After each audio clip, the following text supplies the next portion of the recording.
everyone, my name is Bea Stengo and I'm a managing librarian at Monterey County Free Libraries. Welcome to Adulting 101, and today's topic is cleaning your space. So when you start living on your own and you set up your life, it's a good thing to add a cleaning schedule to your routine, because cleaning can be pretty simple if you stay on top of it, and it can be pretty awful if you let it go and just let it get nasty. So in this video, I'm going to give you a few tips to help you maybe take care of your cleaning responsibilities. And you can do this on your own if you live on your own, or you can share it with the people that you live with. Step one is to make a list of all the rooms in your house. I know making a list might be kind of ridiculous. I know it needs to be cleaned, but it just helps. It helps to make a list of all the rooms of your house that need cleaning, just so you know what you need to pay attention to. So that usually includes, of course, your kitchen, your bathroom, your bedroom.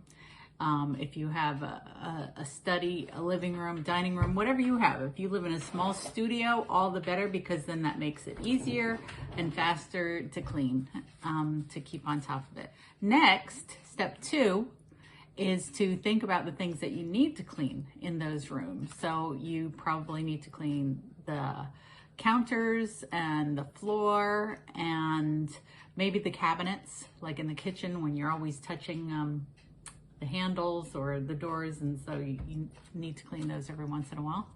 And so make a list of all the things that you need to clean. Like in the bathroom, you'll need to clean the toilet and the sink and the shower, and maybe the vanity top also. So think about all the things that you need to clean, and it's good to write those down too, so you can keep track of it. The next thing you need to do is think about your cleaning supplies.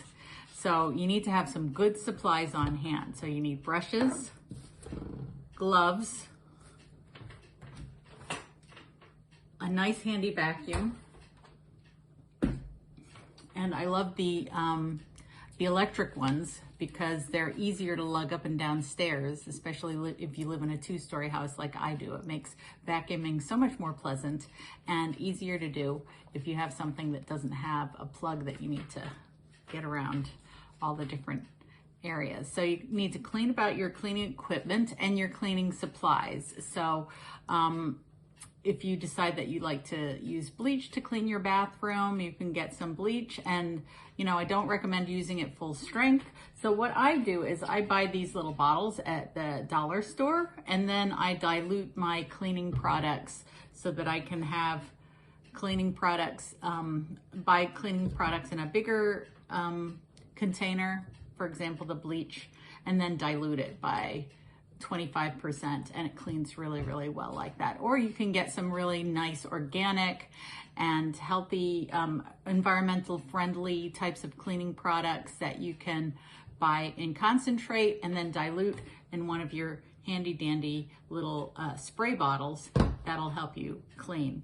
Another thing that you might want to look at is that sometimes you can get a cleaning product that will clean multiple surfaces. So you might be able to clean your windows and your counters with the same product.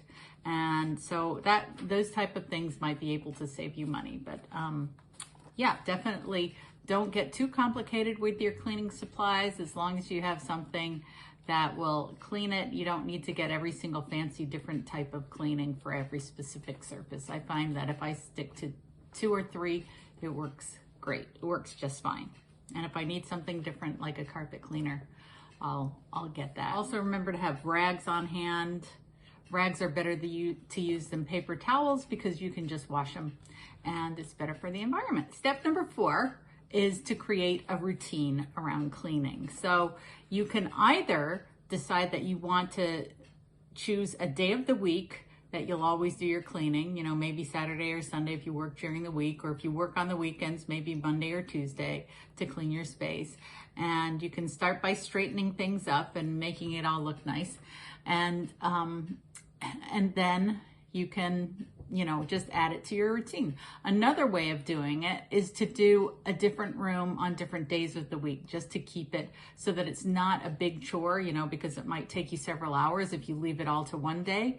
So if you do if you decide, okay, on Mondays I'm going to clean the bathroom. And so on Monday evening when you're home from work, you can say, okay, I'm going to scrub the toilet and squirt some cleaner in the shower and scrub down the shower and clean the sinks and clean the counters. So you're going to do that on Mondays, and it helps make it so that it's not such a big chore to do all at once. So you can do it either way. If you want to devote an entire day to cleaning, some people find cleaning very therapeutic. I usually listen to audiobooks while I clean, which makes the time go by faster, and I enjoy myself while I'm listening. I mean, while I'm cleaning, when I've got a nice audiobook to listen to. Or you can clean to music. That might help you keep you energetic and keep the energy going when you're cleaning. So anyways, come up with a schedule, whatever works for you, either all at once or one room every evening, so that on the weekends you're free, or on your free days off, you've got all the time you need for play and fun. But definitely create a routine and put it in your schedule to do it regularly. And then the last tip I have for you is just a suggestion on how you should clean. And so when you're cleaning, think of cleaning from top to bottom, because if you're wiping off the top of a counter or the top of a cupboard, if you're dusting something that's up high, that will all fall down lower. So start at the top and then do the things all the way down, and then end with the floor, because everything will fall down to the floor. So at the end, clean the floor. Another tip that I heard would be, this is still in how to clean, would be to clean from left to right. So if you have a direction that you do, then you remember to clean the whole thing. So it's rather than standing in the middle and being haphazard and say, okay, I'm going to clean over there, I'm going to clean the microwave, and oh, now I'll clean this cupboard over here, oh, now I need to clean that cupboard over there. So it takes longer when you don't have a method in how you clean. So if you think of cleaning from the top to the bottom, so start with the cupboards, the cabinets, and the countertops, and then end with the floor, and then cleaning from left to right, so that okay, I've cleaned this side of the room and I'm moving around, and then I'm ending over here. So that's a little bit of a handy tip too. So those are my 5 tips for cleaning.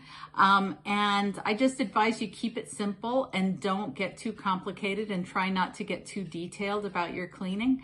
If you want to do a big clean for the items that you don't clean very frequently, like if you decide to clean the baseboards or clean the ceiling fans, you can do that at a separate time. But keep it simple, and the simpler you keep it, the more likely it is that you will do it. Happy cleaning and good luck, and thanks for watching.